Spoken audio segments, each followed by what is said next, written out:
नमस्कार दोस्तों। आपने इससे पहले वाले भाग में सुना था कि इंद्रोनी रॉय ने लीना को अपने कैद में कर लिया था और उसे शिवांश छुड़ाने जाता है। अब आगे की कहानी सुनिए। शिवांश लीना को लेके आगे बढ़ता ही जा रहा था। लीना के साथ साथ अंशुल भी जानता था वो लीना को यहाँ से ले जा नहीं पाएगा, पर वो अपने सामने लीना को इस दोजख में भी तो नहीं छोड़ सकता था। इसलिए उसने अंजाम सोचे समझे बिना लीना को बाहर ले जाने का फैसला कर लिया था। वो कुछ दूर तक ऐसे ही चलता रहा। लॉन से होते हुए जब वो गार्डन में आ गया तब किसी के ने उसको जाने से नहीं रोका, तो शिवांश के साथ साथ लीना भी हैरान हो गई। शिवांश तो बस आंखें बंद किए हुए इस उम्मीद में था कब पीछे से गोली आकर उसके पीठ में लगेगी। चौंक तो वो उस वक्त गया जब पीछे से इंद्रोनी रॉय की आवाज़ आई, दरवाज़ा खोलो, गाड़ी निकालनी है शिवांश को। शिवांश ने मुड़कर पीछे देखा तो इंद्रोनी ने मुस्कुरा कर इशारे से कहा, घर जाके अपना फ़ोन चेक कर लेना। शिवांश कुछ बोल पाता तभी लीना ने उसके पलटते ही कस के आंखें बंद कर ली। उसकी अब अपनी मौत सामने नजर आ रही थी। शिवांश ने लीना की डरी हुई हालत देखी और तेज तेज कदमों से गाड़ी की तरफ बढ़ गया। उसने गाड़ी की खिड़की खोली और लीना को गाड़ी में बिठाया और खुद भी ड्राइविंग सीट पे बैठ गया और गाड़ी स्टार्ट कर दी। उसने गाड़ी को फुल स्पीड में छोड़ दिया।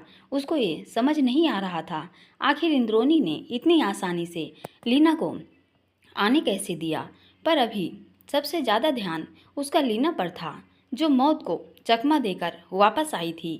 लीना बार बार डर की वजह से अपनी तीसरी उंगली का नाखून चबा रही थी। उसके चेहरे पे चोट के दर्द से ज़्यादा खौफ था। वो अभी भी डर से थरथर काँप रही थी। शिवांश ने अपना एक हाथ लीना के कंधे पे रखा तो लीना डर से उछल गई। शिवांश ने उसको तसल्ली देते हुए कहा, डरो नहीं लीना, मैं हूं ना। लीना उसकी आंखों में देखने लगी तो शिवांश ने आंखों से ही उसे तसल्ली दी और कहा, तुम डरो नहीं, तुम्हारी चोट ज़्यादा है, हम कुछ ही देर में हॉस्पिटल पहुंच जाएंगे।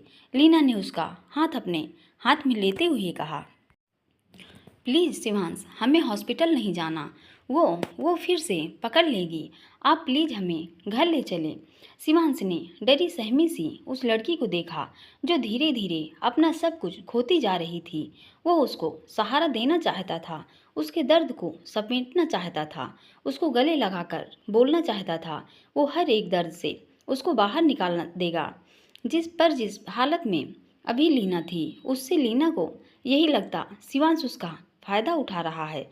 यही सोचकर शिवांश ने अपने हाथ से धीरे से लीना का हाथ दबाया। लीना का यूं शिवांश का हाथ पकड़ना जैसे शिवांश को ढेर सारी खुशियां एक साथ से हो गई हो। शिवांश लीना के चेहरे में खोता ही जा रहा था। उसको फर्क नहीं पड़ रहा था। लीना के चेहरे पे इस वक्त कई जगह खून लगा हुआ था। वो इस हाल में भी शिवांश को दुनिया की सबसे खूबसूरत लड़की लग रही थी। पीछे से गाड़ी के हॉर्न पे शिवांश ने लीना के चेहरे से नज़र हटाई और सामने रोड पे देखने लगा। कुछ ही देर में गाड़ी बिरला मेंशन आकर रुकी। शिवांश ने गाड़ी से निकलकर लीना की तरफ की खिड़की खोली और उसको गोद में उठाकर अंदर लाने लगा। वो जैसे ही लॉन में आया तो रूही मासी और सेहरिस के साथ डॉक्टर पहले से ही वहाँ मौजूद थे। रूही मासी लपक कर शिवांश की तरफ बढ़ी और मुंह पे हाथ रखते हुए बोली, या अल्लाह रहम, अब क्या हो गया इस बच्ची को। शिवांश ने रूही मासी से कहा, मासी आप डॉक्टर को लीना के रूम में ले जाओ, इसको चोट ज़्यादा लगी है। कहते हुए शिवांश लीना के रूम की तरफ बढ़ गया। रूही मासी भी डॉक्टर के साथ लीना के रूम की तरफ भागी। कुछ देर में डॉक्टर ने लीना को चेक किया तो गहरी सोच में गुम हो गया। शिवांश लीना के पास बेड पे ही बैठा हुआ था। उसने डॉक्टर को गहरी सोच में देखा तो पूरा पूछा, कोई प्रॉब्लम वाली बात है क्या डॉक्टर। डॉक्टर धीमी आवाज़ में बोले, नहीं ऐसी कोई बात नहीं है, बस आप इनका ध्यान रखिए। बोलते हुए डॉक्टर ने लीना को पट्टी की और कुछ दवाइयाँ लिखकर शिवांश की तरफ बढ़ा दिया। कुछ इंजेक्शन दिए और जल्दी से रूम से बाहर निकल गया। वहीं दूसरी तरफ इंद्रोनी आंखें बंद किए हुए अपनी कुर्सी पर बैठी झूल रही थी। तभी उसके रूम का दरवाज़ा खुला और फारिस अंदर आते हुए बोला, मॉम, जो मैंने सुना क्या वो सच है? इंद्रोनी बिना आंखें खोले ही बोली, तुम्हारा काम सुनने का नहीं है, सिर्फ करने का है, इसलिए जो बोला जाए उतना ही किया करो। उसकी बात सुनकर फारिस गुस्से से भड़क गया और बोला, वही तो कर रहा हूँ मॉम, जिस दिन से आंखें खोली है आपकी खुशी के अलावा कुछ किया ही नहीं। कहाँ है? सिर्फ एक ही खुशी मांगी थी आपसे, वो थी लीना। आपने उसके बाप को मारकर मुझसे हमेशा हमेशा के लिए लीना को छीन लिया, और जब आपको पता लगा लीना से शिवांश को प्यार करते हैं तो अपने लीना को शिवांश के साथ खुशी खुशी जाने दिया। कभी कभी मेरी ये समझ नहीं आता, मैं उस आपका रियल बेटा हूँ या फिर शिवांश बिरला। इंद्रोनी राय अपनी जगह से खड़ी होते हुए बोली, शिवांश बिरला नहीं, शिवांश रॉय बिरला। फारिस गुस्से से भड़कते हुए बोला, वो अपना सरनेम तक सबसे छुपाते हैं, तो फिर क्यों आप हमेशा ब्रो के लिए मुझे साइड करती हैं? इंद्रोनी राय ताजे मुस्कुराहट के साथ फारिस को देखने लगी और कुछ बोले बिना ही रूम से बाहर निकल गई। बाहर दरवाजे में उसका खास आदमी जिलानी खड़ा हुआ था, जो सारे काले धंधे में उसका साथ दिया करता था। इंद्रोनी को देखकर वो सहमे हुए लहजे में बोला, मैम, क्या फारिस बाबा को आप सच बता देंगी? इंद्रोनी अपनी आंखें बड़ी करते हुए बोली, ऑफ कोर्स नॉट। और जिलानी उसके पीछे पीछे चल दिया। लीना की जब आंख खुली तो उसने खुद को शिवांश के घर में पाया। उसकी आंखों के सामने वो सारा मंजर घूम गया जो आज उसके साथ हुआ था। इंद्रोनी का उसको अजीब तरह से टॉर्चर करना और उसकी बॉडी से खून निकालना, ये सब सोचकर लीना जल्दी से उठकर बैठ गई। उसके ऐसे घबराने से शिवांश को खिड़की के पास खड़ा था, बाहर देख रहा था, कुछ सोच रहा था। वो तुरंत ही लीना के पास आया। लीना की सांसें उखड़ी हुई थी। शिवांश ने जल्दी से लीना का हाथ पकड़ा और उसके बिखरे हुए बालों को पीछे करते हुए बोला, क्या हुआ लीना, तुम ठीक तो हो ना? लीना पास में शिवांश को देखकर और ज़्यादा बिखर गई। उसने शिवांश का हाथ मजबूती से पकड़ा और गहरी गहरी सांसें लेने लगी। उसकी हार्ट बीट बहुत ही तेज थी। शिवांश ने लीना को जल्दी से अपनी मजबूत बाहों में भर लिया और उसके पीठ पर धीरे धीरे हाथ रब करते हुए बोला, कुछ नहीं होगा, तुम्हें मेरे होते हुए तुम्हें किसी से डरने की ज़रूरत नहीं है। लीना ने आंसू बहाते हुए कहा, शिवांश, वहाँ वहाँ मैंने फारिस को देखा। वो जानता था मैं प्रॉब्लम में हूँ, फिर भी वो मुझे बचाने क्यों नहीं आया? आखिर वो मुझसे इतना प्यार करता था। बोलते हुए लीना तड़प तड़प के रो दी। लीना की बात सुनकर शिवांश के लिए अंदाज़ा लगाना मुश्किल नहीं था।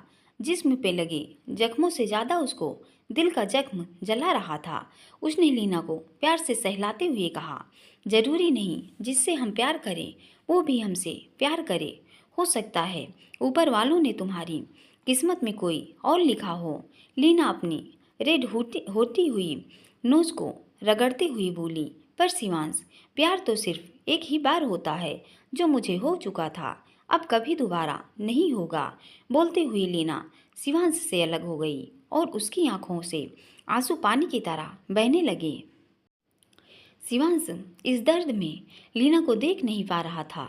उसका दिल चाह रहा था वो लीना को कस के गले लगाए और फिर कभी न छोड़े, उसका दर्द हमेशा के लिए मिटा दे और उसकी रूह में सुकून भर के उतर जाए।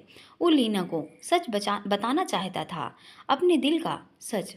वो लीना के सीने से लग के उसकी धड़कन में बस जाना चाहता था, पर जिस लीना के लिए वो पागल हो चुका था, उसका दिल तो पहले ही किसी और के लिए तड़प रहा था।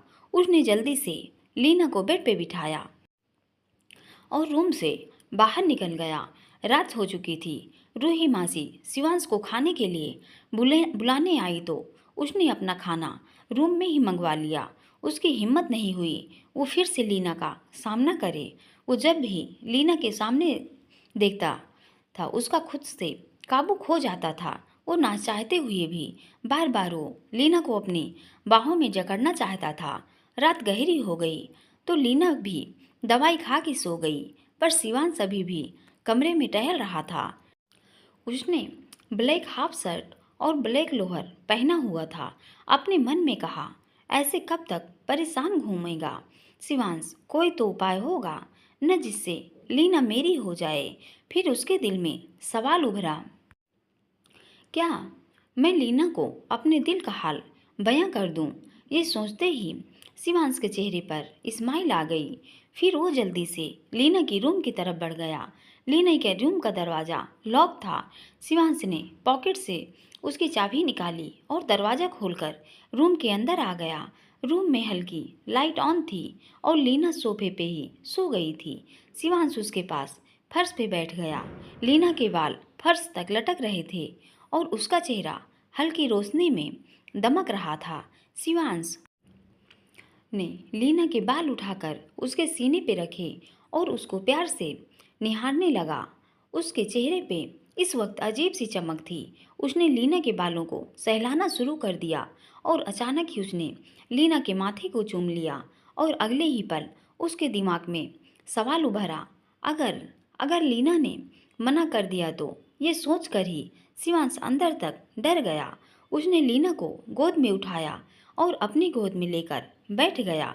वो ये भूल चुका था, लीना सिर्फ सोई हुई है, बेहोश नहीं। उसने सोफे से टेक लगाई और लीना को ऐसे ही अपने सीने से लगा लिया और बार बार उसके चेहरे को चूमने लगा। वो जानता था ये सही नहीं है, पर वो खुद को रोक ही नहीं पा रहा था।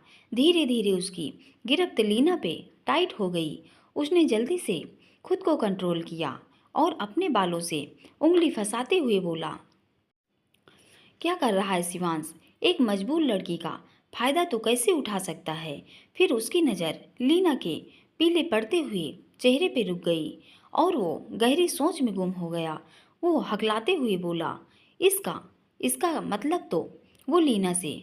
नहीं नहीं, ऐसा मैं लीना के साथ नहीं होने दूंगा।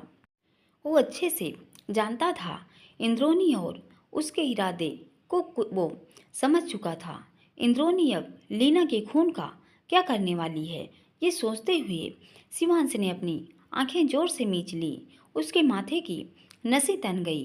वो अपने दांत भींच कर मन में बोला, इंद्रोनी लीना के साथ मैं तुम्हें वो सब नहीं करने दूंगा जो तुम इतने सालों से करती आई हो। शिवांश ने अपना हाथ लीना के चेहरे की तरफ बढ़ाया और कुछ सोचते हुए बोला, लीना पे अब उन लोगों की नज़र पड़ चुकी है। कुछ भी करके मुझे जल्द ही कोई उपाय ढूंढना पड़ेगा। फिर उसने अपने मन में कहा, लीना को बचाने का अब एक ही रास्ता है। शिवांश ने लीना के हाथ अपने दोनों हाथों में लेते हुए प्यार से बोला, अब जल्दी से नींद से जग जाओ, तुम्हें बहुत ही ज़रूरी बात बतानी है। ये बोलकर उसने लीना का गाल थपथपाया और उसको उठाने की कोशिश करने लगा। लीना दवाई की वजह से गहरी नींद में थी। उसने बड़ी मुश्किल से आधी आंख खोलकर कहा, कौन है? क्या चाहिए? शिवांश ने उसका हाथ पकड़कर हिलाया तो वो नींद से बाहर आ गई और अपने सामने नीचे फर्श पे शिवांश को ऐसे देख के चौंक गई और घबरा कर उठते हुए बोली, आप यहाँ इतनी रात को? सब ठीक तो है ना? शिवांश ने जबरदस्ती स्माइल की और बोला, इतना बड़ा बेड है, सोफे से गिर जाती तो दिमाग पहले ही आधा है और कम हो जाता। उसकी बात पे लीना छिड़ते हुए बोली, आपका मतलब है मैं बेवकूफ़ हूँ? शिवांश उठकर सोफे पे बैठता हुआ बोला, लगता है तुम हो, मुझे बिल्कुल पक्का यकीन है। ये बोलकर उसने दूसरी तरफ मुंह कर लिया और लीना उससे उलझने की बजाय अपने आप को देखने लगी, जो इस वक्त शार्ट नाइटी में थी। उसकी हाफ बॉडी रिलीव हो रही थी और सामने शिवांश बैठा हुआ था। लीना को ये बात जरा भी अच्छी नहीं लगी। उसने अपने दोनों हाथ घुटनों के ऊपर लपेट लिए और सोचने लगी, ये बंदा रोज रोज नया बहाना लेके मेरे रूम में आ जाता है। हाँ, माना इसका अपना घर है, पर एक लड़की का रहना का, सोने का ढंग सब अलग होता है। फिर उसके मन के अंदर से आवाज आई, लीना वो हर कदम पे तुझे बचा रहा है, रहने को घर दिया और सारी सहूलतें। यही सोचकर लीना का चेहरा शर्म से झुक गया और वो अपने दिल की आवाज़ को एहसासों के तले दबाने में लग गई और उठ के बेड पे जाके बैठ गई। शिवांश अच्छे से जानता था लीना इस वक्त अनकंफर्टेबल फील कर रही है, पर इस वक्त उसके दिमाग में इंद्रोनी की बात भी घर कर गई थी। वो सुबह होने तक का इंतजार नहीं कर सकता था। वो कुछ सोचे समझे बिना उठा और लीना के पास जाके बेड पर बैठ गया और उसके दोनों हाथ अपने हाथ में लेते हुए बोला, Leena, will you marry me? वह दूसरी तरफ इंद्रोनी जिलानी को इशारा करते हुए रॉय मैंसन से बाहर निकल गई। जिलानी गाड़ी लेकर उसके पास आया और खिड़की खोल कर बोला, आर यू श्योर? आप इसके लिए तैयार हैं? इंद्रोनी ने उसकी बात का कोई जवाब नहीं दिया और गाड़ी में बैठ गई। जिलानी ने गाड़ी त्रिलोकी पूरे के एक पुराने खंडर जैसे दिखने वाले घर के सामने गाड़ी रोक दी। इंद्रोनी गाड़ी की खिड़की खोल के बाहर आई और चलते हुए अंदर की तरफ जाने लगी। ये त्रिलोकपुरी के एक खुफिया गोडाउन था, जिसका रास्ता एक पुराने घर से होकर जमीन के नीचे सुरंग के रास्ते से होकर जाता था। वो धीरे धीरे चलते हुए बिल्कुल अंदर आ गई। ये जगह अंदर से काफ़ी बड़ी और खूबसूरत थी। जितनी वीरानी बाहर से थी, उतनी ही रोशनी और जगमगाहट अंदर थी। ये पूरा घर वाइट कलर की सीमेंट का था और बाहर हरी घास थी। उसको देख के ऐसा लगता था मानो धरती पे स्वर्ग हो।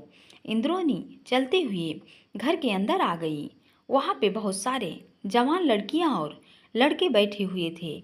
उनका शरीर पीले रंग का हो रहा था, जैसे उनके शरीर में खून खत्म हो चुका हो।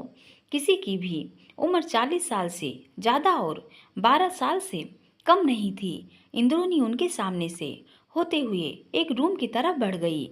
उस रूम का दरवाज़ा खुला था। इंद्रोनी ने अंदर जाके धीरे से कहा, चरवाही सुमन भागने में कामयाब हो गई थी, पर हमारे लोगों ने उसको वापस पकड़ लिया है। आप बस हुक्म कीजिए, सुमन को वापस कब यहाँ लेके आना है।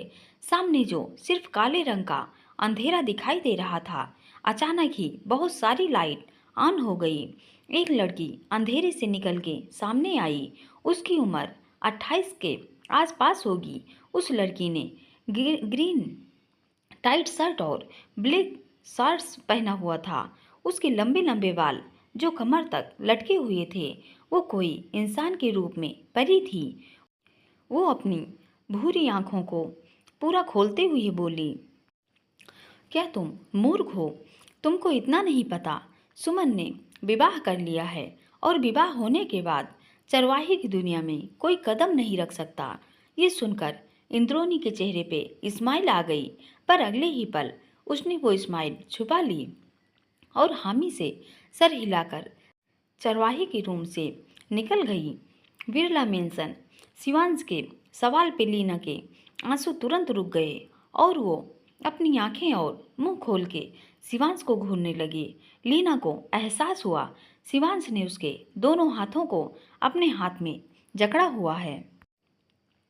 जल्दी से अपने हाथ उसके हाथ से खींचे और बेड से नीचे खड़े होते हुए बोली, ये आप क्या कर रहे हैं? आपको पता भी है? शिवांश भी लीना के पीछे आकर खड़ा हो गया और पीछे से उसको हक करते हुए बोला, सच बोल रहा हूँ लीना, मैं तुमसे शादी करना चाहता हूँ। क्या लीना शिवांश के प्रपोजल को हाँ कर देगी या ना कर देगी? आखिर क्या चाहती है इंद्रोनी? आखिर क्या जानता है शिवांश इंद्रोनी राय के इरादे? क्या आने वाली है लीना पे नई मुसीबत? कौन है ये चरवाही? अगर आपको यह कहानी आगे जाननी है तो ये आगे का एपिसोड देखते रहिए और पूरी कहानी सुनने के लिए धन्यवाद।